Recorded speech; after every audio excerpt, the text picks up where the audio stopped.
Welcome to my channel where we discuss everything and all things politics, especially about the 2023 presidential election that was held on February 25, 2023, and the result controversially announced on March 1st, 2023. And that controversial result, in which Alhaji Bola Ahmed Tinubu was the beneficiary, is being challenged at the Supreme Court. And today, October 23, Monday, October 23, the Supreme Court will begin to hear the appeals filed by the presidential candidate of the Labour Party, Peter Obi, and the presidential candidate of the People's Democratic Party, Alhaji Atiku Abubakar. Now, we are all set for the battle royale that will begin today to mark the end of the 2023 presidential election season, because that is what we are in right now. We are in the last lap of the 2023 presidential election outcome. Now, we have the list of the 7-member panel to sit on the appeal. This consists of 5 males and 2 females. They include Justice Uwani Musa Aji, Justice Emmanuel Ajim, Justice Lawar Garba, Helene Ogunwumiji, Ibrahim Musa Saulawa, Adamu Jauro, and Tijani Abubakar.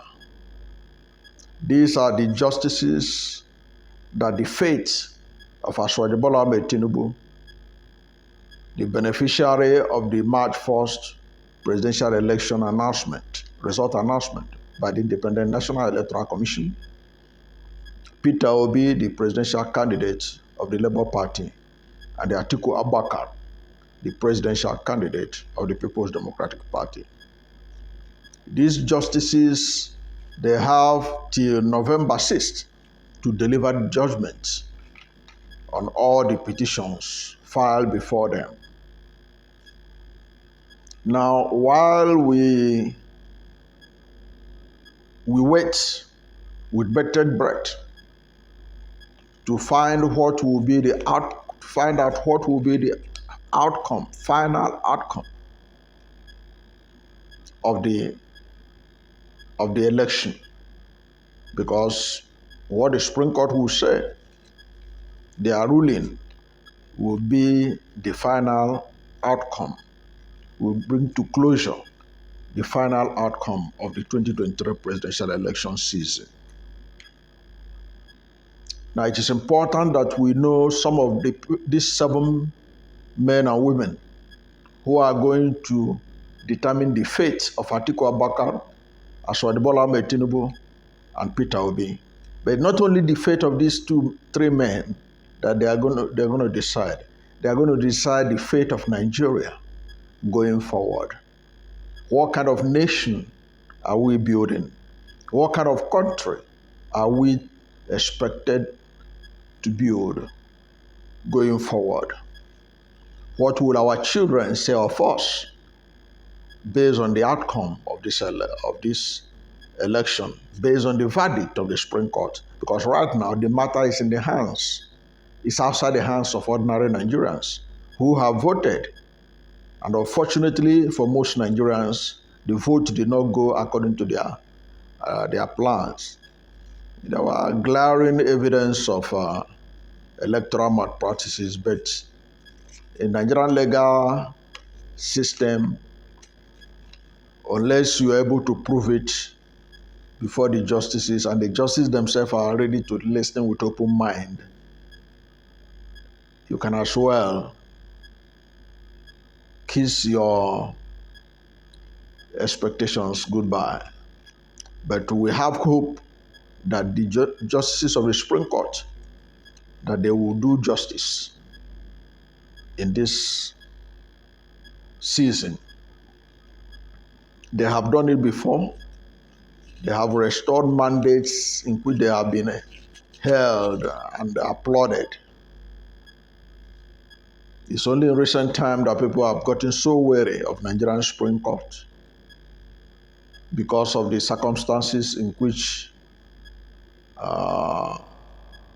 people like former Senate President Ahmad Lawal, people like the current Senate President Godswill Akpabio, how they contested for presidential ticket of the APC and still managed to return back to the Senate as senators. But that notwithstanding, we're going to look at the men and women who are going to preside over this matter. And then we now look at what are the chances. Is there any hope for a new Nigeria? Is there any hope for justice? Of course, there is hope. Let me say it in advance. Because if you don't have hope in the judiciary, if you don't trust the judiciary, then there's no point going there. So I assume that Peter Obi and Alhaji Atiku Abubakar, they have faith in the courts. But I'm more particularly concerned about Peter Obi because Peter Obi is the change that Nigerians wanted. Because whether you like it or not, the APC and the PDP, there's really nothing to choose between them. They are just the difference between APC and the PDP is the difference between Eba and Gari. You can now determine whether there's anything different between Eba and Gari. But that notwithstanding, let us look at the justices that are going to look at the petition filed by Peter Obi and Atiku Abubakar. One of them is Owani Musa Abba Aji. Justice Owani Musa Abba Aji was born on November 7, 1956 in Gashua, Yobe State. She attended Central Primary School, Gashua, and Government Girls Secondary School, Medugri, for her primary and secondary education between 1961 and 1972. She obtained a diploma in law from Ahmadu Bello University Zaria in 1976 and subsequently a law degree from the same institution in 1980. She was called to the bar in 1981 and commenced her career as state counsel in 1982.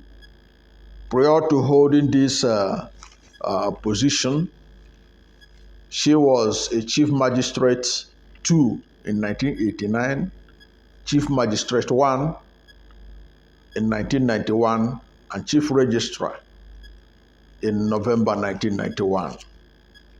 She was appointed High Court Judge of the Yobe State Judiciary in December 1991, making her the first female judge at Yobe State Judiciary, a position she held until July 2004, when she was elevated to the Court of Appeal. Before her elevation to the Supreme Court on January 8, 2019, her lordship was the presiding justice, Court of Appeal, Kaduna Division, a position she held for 4 years. A position she held for 4 years. Another justice who is going to look into the matter of Peter Obi and Atiku Abubakar and Tinubu is Justice Emmanuel Akomoye Ajim. Justice Emmanuel Ajim has a very rich resume in terms of versatility and the level of his involvement in legal matters within and outside Nigeria. Justice Emmanuel Ajim was born in January 26, 1960 in Obudu, Cross River State. He obtained his first degree, LLB, at University of Calabar, then got his BL from the Nigerian Law School, Lagos. And subsequently, he got a master's degree in law from the University of Wolverhampton in United Kingdom. After serving as president of the Court of Appeal of the Gambia and 3 years as the Chief Justice of the Gambia, Justice Ajim was later sworn in as Justice of the Supreme Court of Swaziland on May 2nd, 2012, where he was in the first all-black bench in the history of Swaziland and her sister countries, Botswana and Lesotho. On November 5th, 2012, he was sworn in as a Justice of the Court of Appeal of Nigeria by the then Chief Justice of Nigeria, Justice Aluma Mariam Mukhtar. In October 2019, he was elevated to the Supreme Court of Nigeria. The next justice that will look into the matter of Atiku Abubakar, Peter Obi, and President Bola Ahmed Tinubu, who decide their fate, is Justice Mohammed Lawal Garba. Mohammed Lawal Garba was born on November 16, 1958. He hails from Guzo local government area of Zamfara State. He attended Ahmadu Bello University Zaria from 1977 to 1980, Nigerian Law School from 1980 to 1981, and Nigerian Institute of Advanced Legal Studies, Lagos, in 1989. He was called to the bar in 1981. Justice Garba served as a magistrate in the Sokoto State Judiciary from 1982 to 1986, Deputy Chief Registrar, High Court of Justice, Sokoto State, 1989 to 1991, and appointed Solicitor General and Director General, Ministry of Justice, Sokoto State, from 1991 to 1993.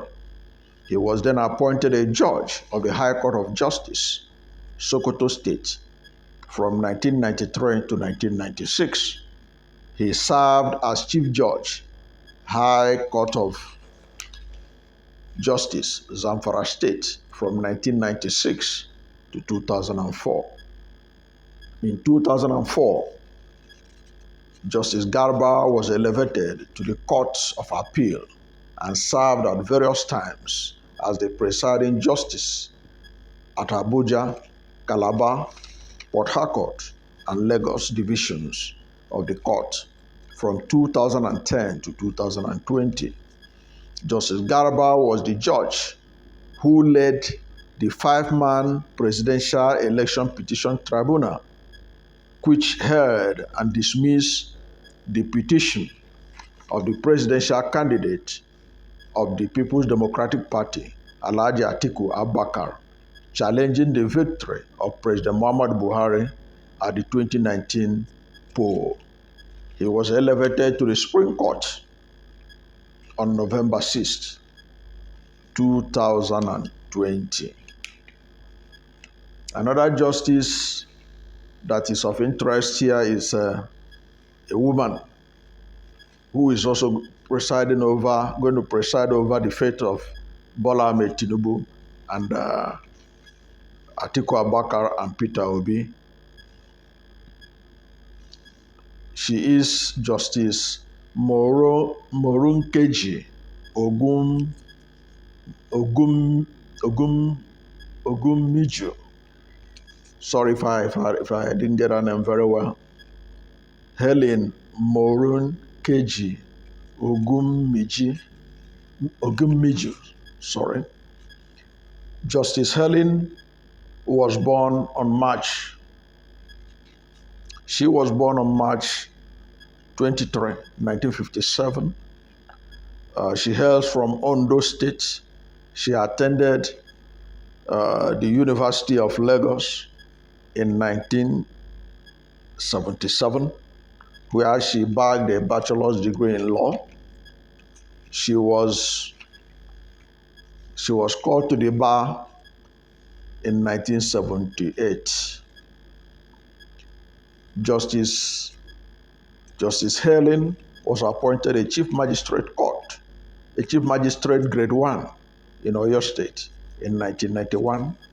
She equally served as Chief Magistrate in Ibadan, Ile-Ife, Erua, Ibora, and Oyo magisterial districts. She was appointed a judge of the High Court of Ondo State in November 1998.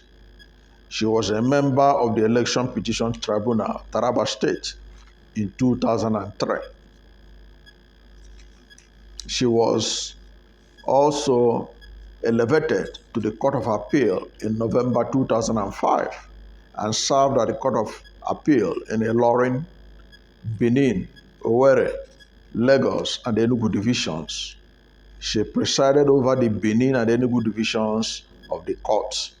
On November 6, 2020, she was elevated to the Supreme Court.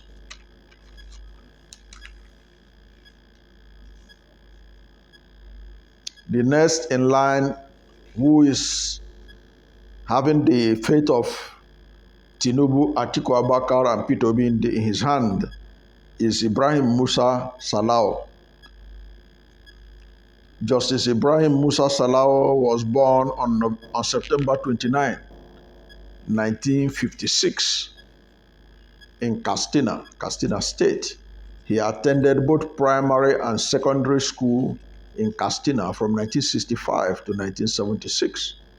He proceeded to Bayero University, Kano in September 1977 and graduated in June 1981 with a Bachelor of Law degree. In the same year, he proceeded to the Nigerian Law School and was called to the bar July 2, 1982. Justice Salau was a Chief Magistrate, Katsina Judiciary, from 1987 to 1991, Deputy Registrar, Chief Registrar, Court of Appeal, Lagos, 1991 to 1994, and a High Court Judge, Katsina State Judiciary, from 1994 to 2006. He was elevated to the Court of Appeal on January 10, 2006. He served in the Calabar, Ilorin, and Port Harcourt divisions of the Court of Appeal as presiding justice. He was elevated to the Supreme Court on November 10, 2020. Another justice that is going to handle the matter of Peter Obi, Atiku Abubakar, and Alhaji Bola Ahmed Tinubu is Tijani Abubakar. Justice Tijani Abubakar was born on April 15, 1960, and is a native of Basse local government area of Yobe State. He attended Gashua Central Primary School for his primary education and Government Secondary School, Gashua, for his secondary education. Later, he attended the School of Basic Science, University of Maiduguri. He also attended the University of Maiduguri, where he studied law and graduated in 1982. After graduating from the Nigerian Law School, he was called to the bar in 1983. He worked as Attorney General, Permanent Secretary, and Commissioner for Justice of Yobe State at various times. After that, he went into private practice and set up his own law firm known as Tijani Abubakar & Co. In 2004, he returned to public practice with his appointment as a judge of the Federal High Court. In 2012, he was appointed as Justice of the Court of Appeal. He was serving in that capacity at Lagos Division when he was appointed as one of the justices of the Supreme Court in 2020. Another justice looking into the matter of Peter Obi, Atiku Abubakar, and Alhaji Bola Ahmed Tinubu is Adamu Jaro. Justice Adamu was born in June 26, 1959. He hails from Gombe State. He attended Central Primary School, Gombe, Government Secondary School, Bauchi, and the School of Basic Sciences, Zaria. Then in 1980, he studied law at Ahmadu Bello University, Zaria, where he bagged LLB degree. He holds a master's degree in law from the University of Jos. He also has a certificate from the Institute of Advanced Legal Studies, Lagos. After he was called to the bar, he worked with the Ministry of Justice in 1983. He was promoted as Director of Public Prosecution. He served in various capacities before being appointed Judge of Gombe State Judiciary, where he served till 2007. In 2007, he was promoted to the Court of Appeal and served in Jos, Lagos, Yola, Ibadan, and Port Harcourt. In November 2020, he was elevated to the Supreme Court.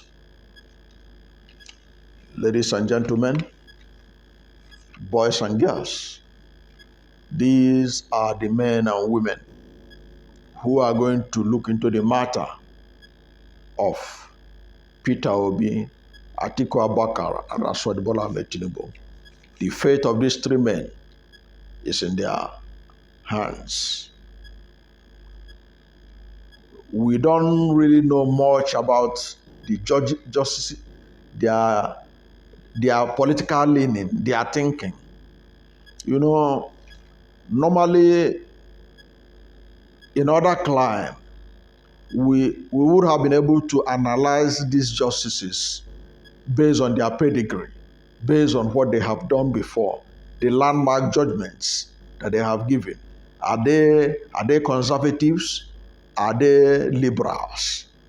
But we can deduce from our analysis from what where they were born. You can also use that as a yardstick to assess whether they are conservatives or liberal. Like you can see that majority of them are from northern Nigeria, and they are basically from the conservative north.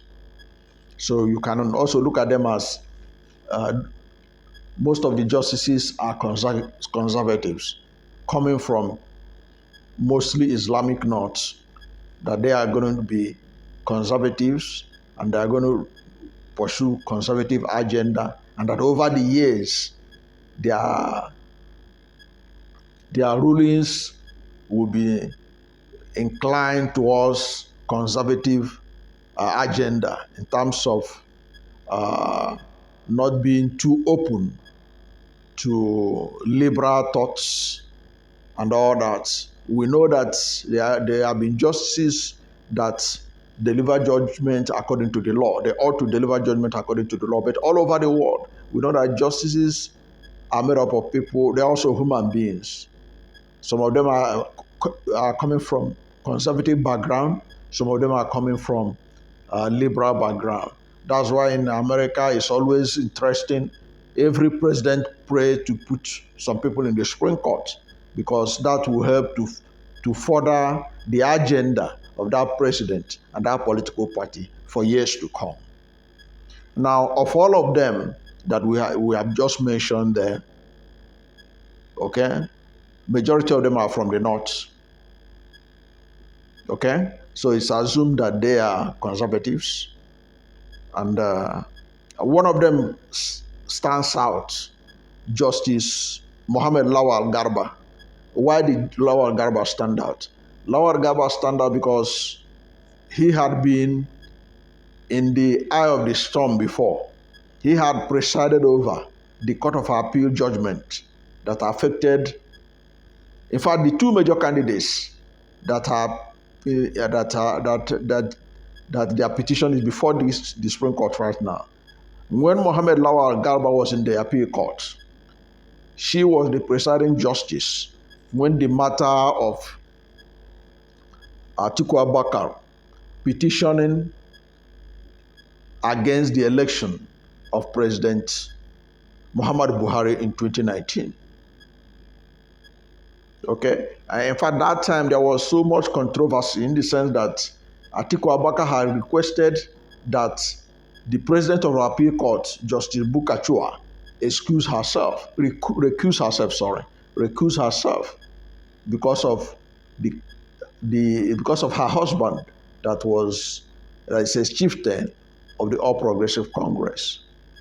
So at the end of the day, it was this Mohammed Lawal Garba who presided over that the appeal court sitting, and Atiku Abubakar and PDP asked for Bukachua, the then president of the Court of Appeal, to recuse herself.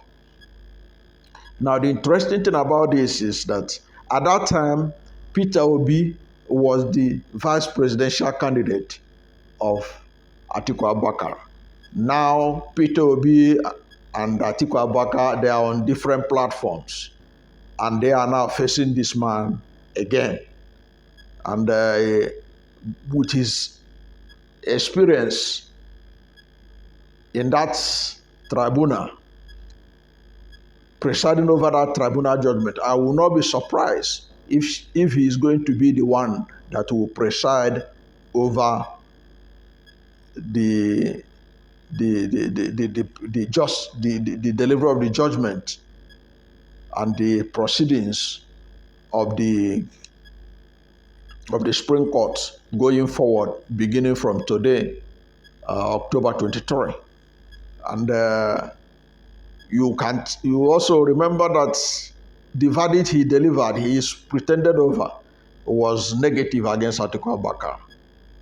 Perhaps that should be of concern to Atiku Abubakar. Perhaps that could be of concern to Peter Obi. But that being the case, you never can tell. The dynamics of 2019 is different from the dynamics of 2023. And the issues at stake at that time are different from what is at stake today. At that time, the major issue was about the processes of the election, whether the election, the processes of the election. Basically, that's what it was all about. But this time around, there are so many issues at stake, including the status of the Federal Capital Territory, Abuja, in which Alhaji Bola Ahmed Tinubu was declared president without meeting the requirement of Section 134, Subsection 2B of the 1999 Constitution, which made it mandatory that for anyone to be declared the president of Nigeria, he must get 25% in Abuja.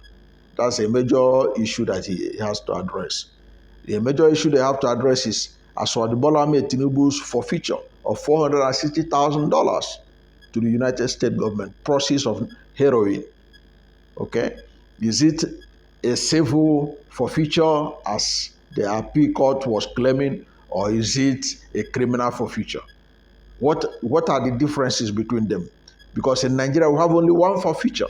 If you go and look at Mohammed Abacha versus the federal government of Nigeria 2014, in which Justice Sarewala presided over, the definition of forfeiture was clear about it. You do not forfeit unless you have committed a crime. Forfeiture is indication of commission of crime. It's very clear. You can go and look at what Justice Arewala said about it. He was the presiding justice in the matter Mohammed Abacha versus the federal government of Nigeria, 2014. Then there is the issue of forgery against Alhaji Bola Ahmed Tinubu. That matter is still there. The issue of forgery against Alhaji Bola Ahmed Tinubu. Now the issue is that, is the court going to admit the evidence that Alhaji Atiku Abubakar has gotten from the United States? Are they going to admit it?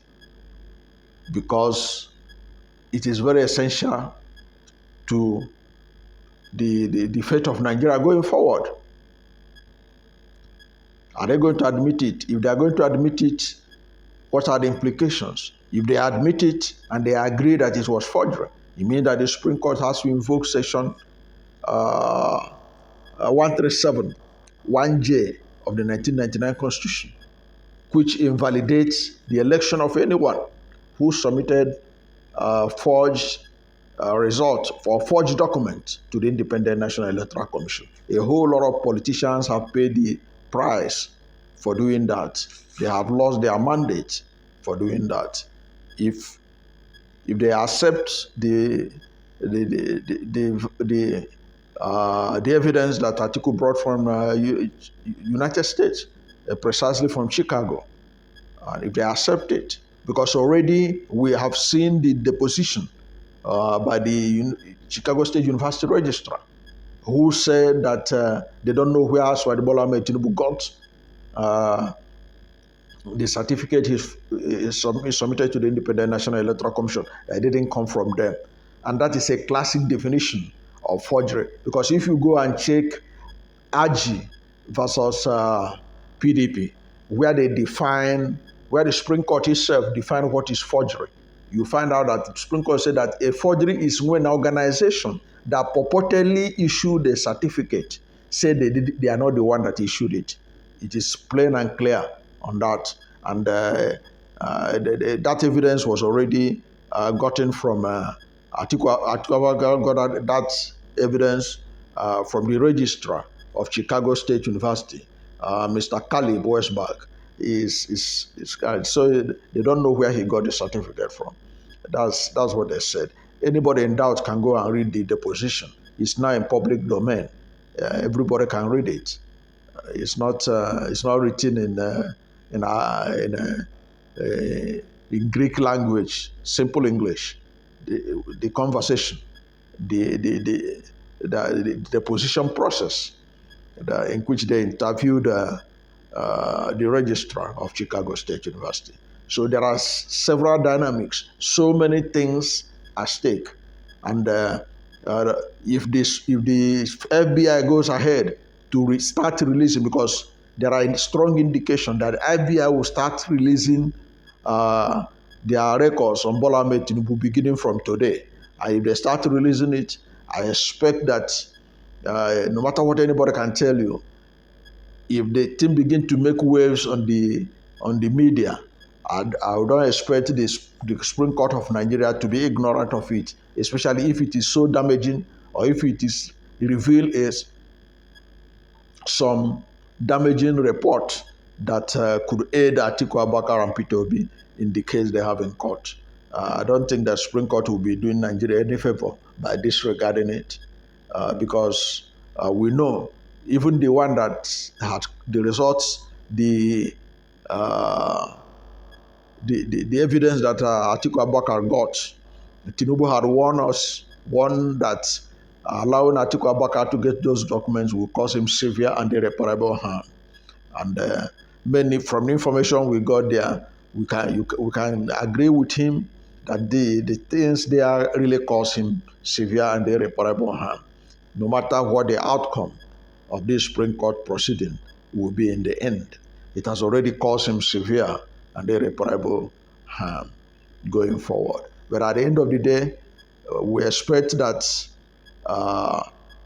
because this Justice Mohammed Lawal Garba presided over a matter in which Peter Obi and Atiku Abubakar lost, it's not a done deal that he's coming again to do harm to them.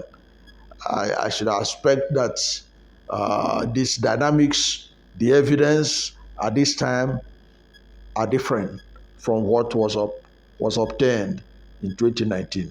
The evidence, so many issues at stake now, is very dissimilar to what happened in 2019.